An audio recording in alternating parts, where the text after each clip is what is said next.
Excuse me, একটু শুনবে? কি হয়েছে?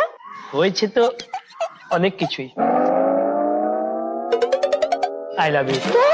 তুই কি করছিস রে? তোর মাথা ঠিক আছে? মাথার আর কি দোষ বলো, তোমাকে যে দেখবে তারই মাথা খারাপ হয়ে যাবে।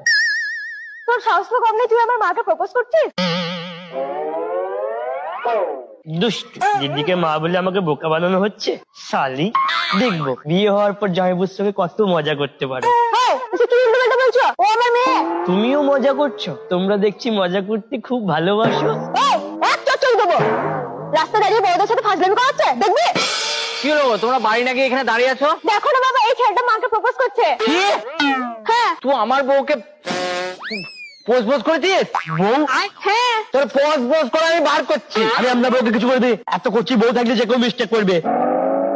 আমার বউকে না আমার মেয়ের সাথে মাত্র 2 বছরের বড় লাগছে। আরে 2 বছর লাগুক আর 10 বছর লাগুক, তোর বাপের কি বে? তাই জন্য দুদিন ধরে মালটাকে পিছনে ঘুরঘুর করতে দেখছি। আমি তো ভাবলাম সৌম্যকে লাইন মারছে, এ তো আমার পিছনে পড়ে আছে। দাঁড়ানোর পিছনে পড়ে থাকা আমি বার করছি।